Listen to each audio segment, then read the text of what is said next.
What's it like to be a dog? What's it like to be a dog? Gary Adams.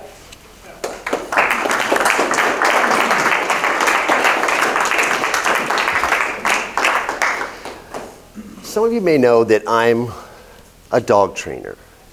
What a lot of people don't realize is I'm really a human trainer. Good morning, Toastmasters and guests. The way people approach the world when it comes to dogs, all of you see a tennis ball. Now, those of you that have dogs, this is much more than a tennis ball. This might be the most exciting thing you've ever experienced. My daughter's dog loves tennis balls so much he can play maybe once a week. Because if he sees this tennis ball in the house, he will sit and shake and stare at that tennis ball for days. Trying to see things from dogs' perspectives is really odd. How many of you in this room have a dog? How many of you have ever had a dog? Okay, that's a little better. We all project these things onto our dogs. We go get our dog for the first time. We go to the shelter, we might go to the breeder, and we pick up our little furry friend.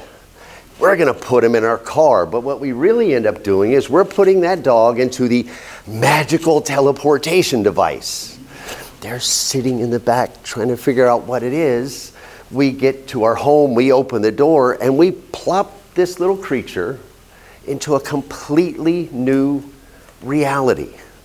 And we take them into their new home, and we try to get them used to it. Those of you that have had dogs and brought them into homes and thought, they said the dog was potty trained.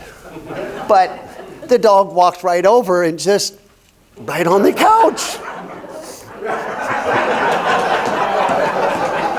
It was bad aim.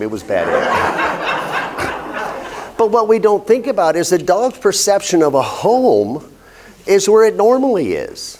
Remember, we just put him in a magical teleportation device. We took him to an alternate reality, almost like a completely different universe. And the dog says, bathroom?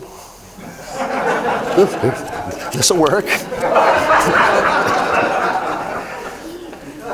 Dogs have 200 to 300 million scent receptors. People, we have 3 to 4 million. Dogs actually see with their nose and validate what they're seeing with their eyes. Their sense of depth perception starts with their nose. So we think, oh, they knew this, they knew that. Carson comes over to your house and all the dogs really like Carson.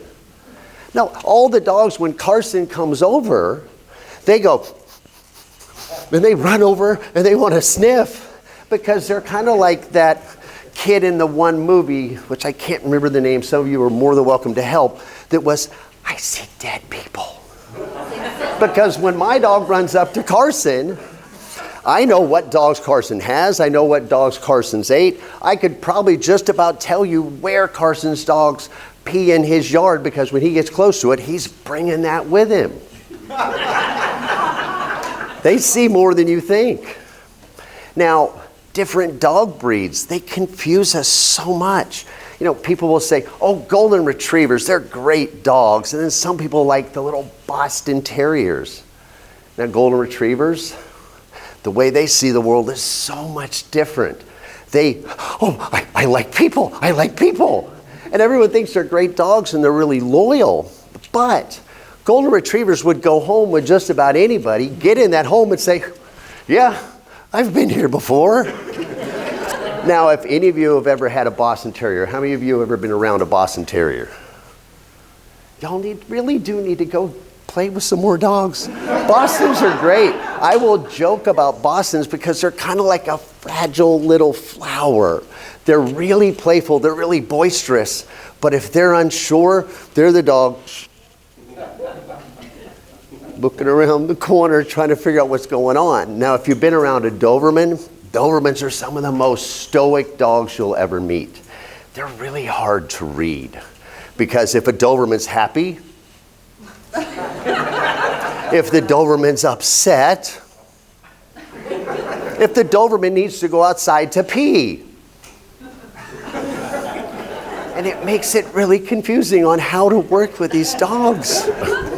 Now, those of you that have had dogs, I like you. Those of you that don't have dogs, we'll talk later. I know all the rescues in town. We can hook you up. How many of you have seen dogs that bark at every person that walks by the house? Do any of you have a guess on what you think those dogs are trying to accomplish? Some of them are the golden retriever. Hey, hey, hey, I'm here.